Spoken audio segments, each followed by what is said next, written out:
Well, good day everyone. I have a conundrum that I've been asked a few times about, and that is, which bike should I buy? You got the DR650 or a DR-z400? And this is a tough question. You know, there's a lot of similarities between the bikes, but there is some distinct and very obvious differences once you get on the bikes and once you experience them firsthand. So I thought I'd give you a review, some information on these bikes, first from someone who owns both. Now I have a fairly limited view on both these bikes. I've owned both of them for less than a year. In fact, the DR-Z I finished building only a few weeks ago, so you know, this is not a long-term review, but I want to give you some ideas of what you could look for and who might be best for each one of these bikes. Now this is a 1998 DR650. It has almost about 11,500 miles on it, and when I got it, it was pretty much stock, and it is certainly not stock now. I've done quite a bit to it, and I want to get into all that, but it's suffices to say it's definitely not a stock DR. It has a lot of different things that you would normally see for someone who wants to set up a bike for a light adventure bike, and you know, so you know, take that for what it is. These can be modified.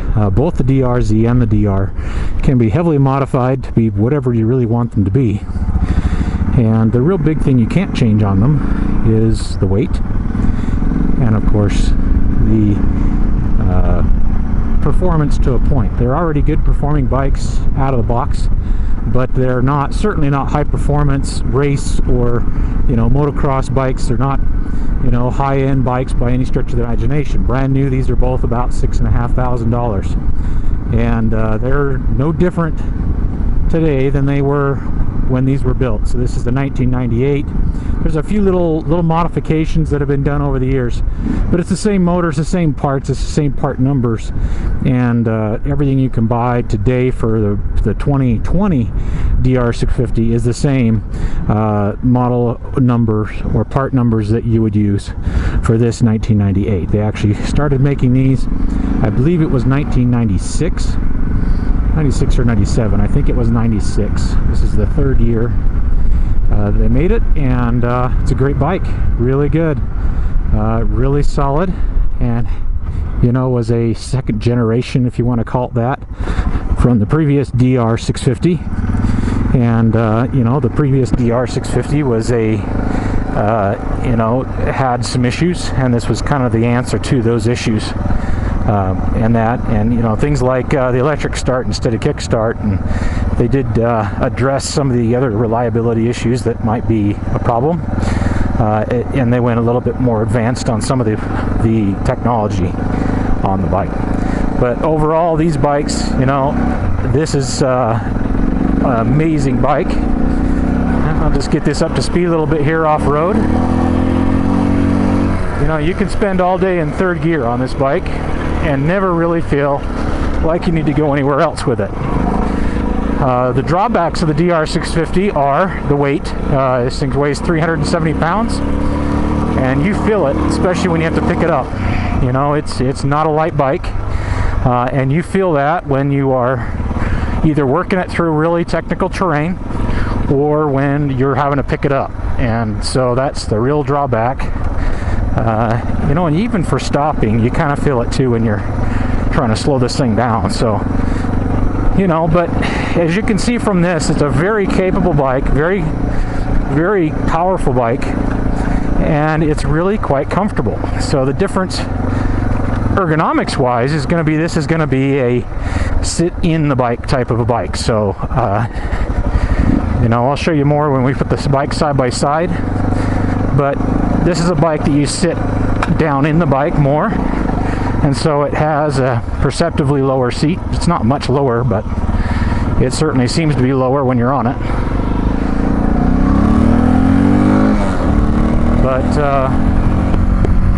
But it certainly goes well, and it, you know, it takes off and stuff. but it's still a heavier bike. Now, the advantages of the DR650 over the DR-z400. These are, again, the comparison type of things that are really going to set this bike apart. And if you're looking for these specific traits, then they're really the deciding factor. So the DR650 is, number one, more comfortable. And when I say more comfortable, it's more comfortable from the perspective that long term, so long distance. And so if I'm going to go on a 5-hour trip, say to Moab, is about 5 hours from my house, about 320 miles. I've done that a couple times now on this bike, and it's comfortable and it works well, and it still gives me the ability to ride off-road down there when I get there. However, I don't like taking this bike on really technical stuff, and I really don't like picking it up when I drop it on the ground.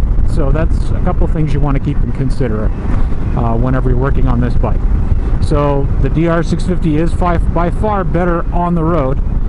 It's smoother, it doesn't get blown around as hard, and it feels safer, especially over about 60 miles an hour.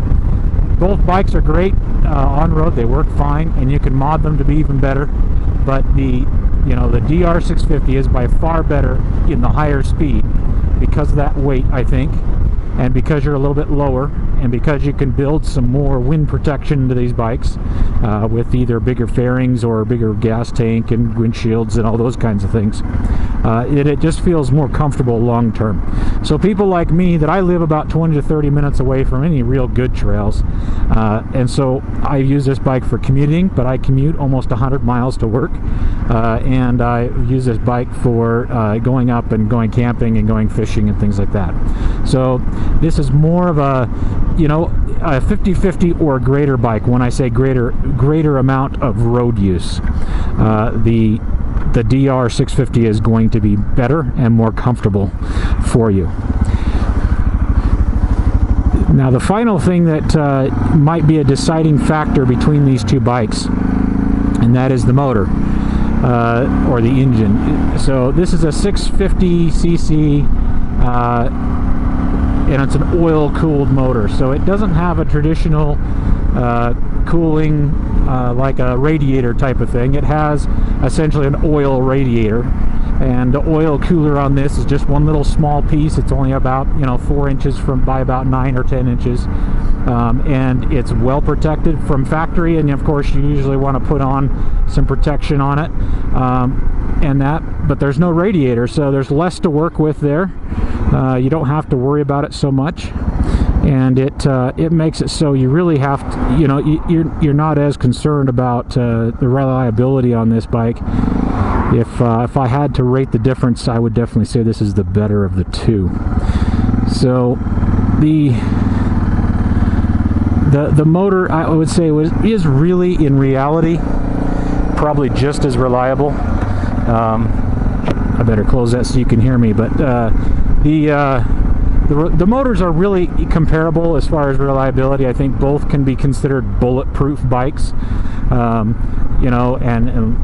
maintenance intervals are both very, really long, but there is something to be said for motors that don't have a radiator, and frankly, this is not as high performing a motor, so it's gonna have a longer life in a lot of cases. So I'm really a fan of it, and I think that it's something I can count on and rely on, and it's not near as finicky, let's say, as a DR-z400. And that's like comparing very closely. I mean, these are both very reliable bikes and both very good bikes, but like I said, there's probably a slight edge on reliability that is given to the DR-z400 or the DR650. So we'll just quickly switch these around, and we'll take the same exact ride on the DR-z, and maybe you'll be able to see the difference in this bike. Okay, so this is the DR-z400.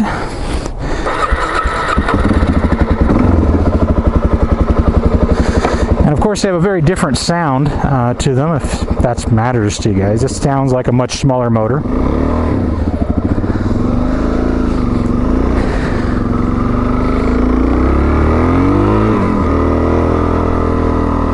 So this motor is, I don't know, it has a different feel to it. So it's kind of a more high revving motor, I guess you could say. I mean, there's still plenty of power there, but it feels like your RPMs are higher for the same amount of power, if that makes sense. So if the power band for the DR650 is kind of flat, I mean, it's very, very predictable, and there's none of that neck snapping type power with it. There's no power band really to speak of where you have a sudden spike in the performance of that motor. There certainly is, but it's just a lot more mild. It's a more mild feeling motor. The DR-z400 here is going to have a much snappier type power, and let me show you what I mean by that.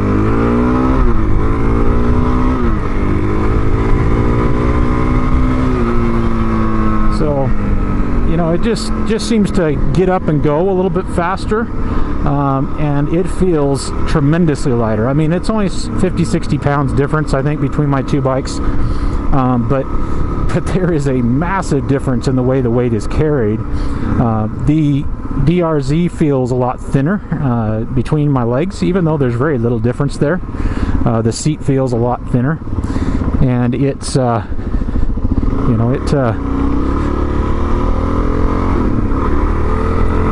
you know, it definitely feels different. I mean, these bikes are geared differently. There's a lot of differences here, and these are heavily modified bikes, you know. So I'm not really comparing a brand new one, but you know, hopefully I can give you kind of an idea, because I think most people actually out there, they don't buy brand new bikes. You know, if you're looking at sales numbers, I think that these are resold far more often than they're sold. So, but so just to give you an idea, I'll zip through this same trail here. And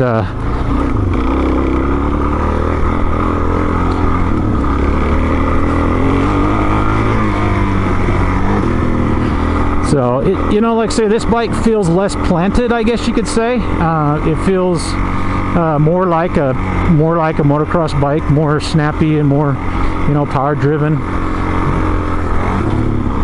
But it certainly still is very good, very smooth. And I don't feel like I'm running out of power. You know, I feel like I can do whatever I need to do on this bike, and in some ways this bike is very confidence inspiring, in that, you know, it feels like I can maybe take on a little bit more with the DR-Z, and part of that probably is the ergonomics. I'm higher up, I certainly have a lot more ground clearance, and my suspension is far better. So the suspension on the DR is not adjustable really. You set the sag and the stock kind of rebound and compression, and you're done. And this suspension is far more adjustable. And so if I was going to be doing tight technical trails, I definitely prefer the DR-Z here. So, however, you get on the road and this changes a little bit. I mean, this is certainly not scary. I mean, I can certainly zip through these twisties, no problem. And it's nice and smooth, no problem here in the 30s and 40 mile an hour zone. But it is certainly not as good when I get up into the high speed stuff. And you know, I don't think I can capture that on a video, but how a bike feels is really important, especially at speed. So, you know, this bike, I'm in 5th gear here and I'm zipping along. Now this is a geared down bike, so keep that in mind. I mean, it's not geared the same way as my DR650. So it's not going to be the same. It has a very different feel because it has so much lower a gearing.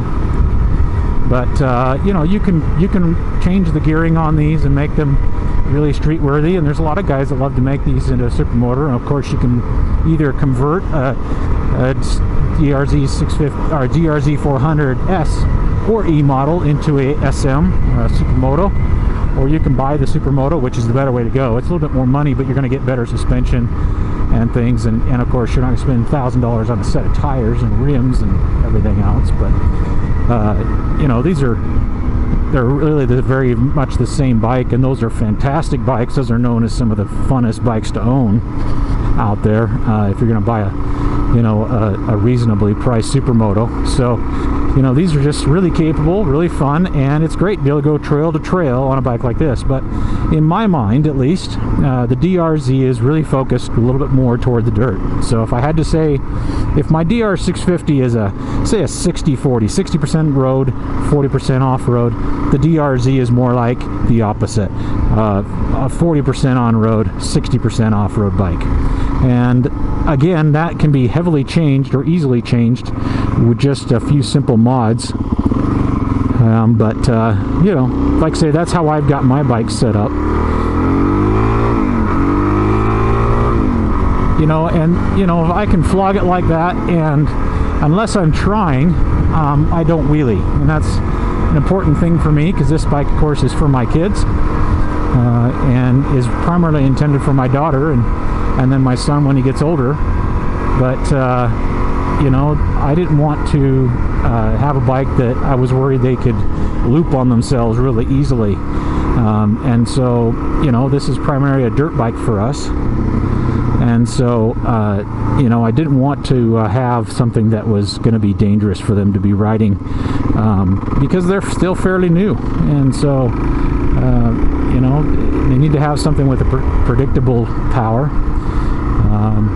And so forth. So, and like I say, there's lots of modifications you can do this one as well. Now, let's talk about the differential things that make the DR-Z better. Again, I think I've already mentioned this enough, but the DR-Z is by far better in the dirt. It's by far lighter, and to pick it up is far better. So that really is the big difference, I think, more than anything else. So if your focus is more off-road, then if off-road is your focus, the DR-Z. If you want a real nice medium between the two, but you want to be able to go do 300 and 400 mile trips, and you want to go tour through some parks, then the DR650 is probably going to be a better way to go for you. So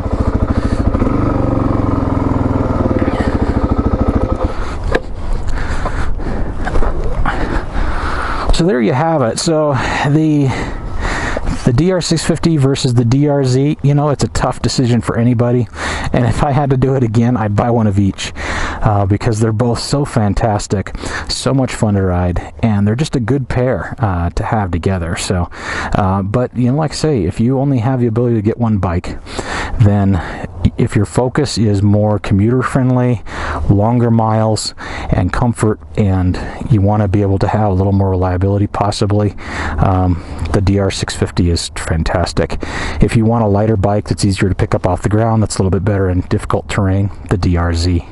But at the end of the day, you really got to get your butt in the saddle and fill one of these. So spend some time looking at that and fill those. And the final thing that comes up for a lot of people is looks, and these have a very different look to them. The DR-Z has a little bit more dirt bike kind of look to it, and they're certainly not modern by any stretch, but it's a nice looking bike that way and stuff. And the DR650 has more of a classic look that way. But either way you go, they're going to be a great bike for you. So if you have any questions or comments, please leave those below. I'd also love to have people give feedback on why they bought, say, a DR650 or a DR-z400 versus the other one.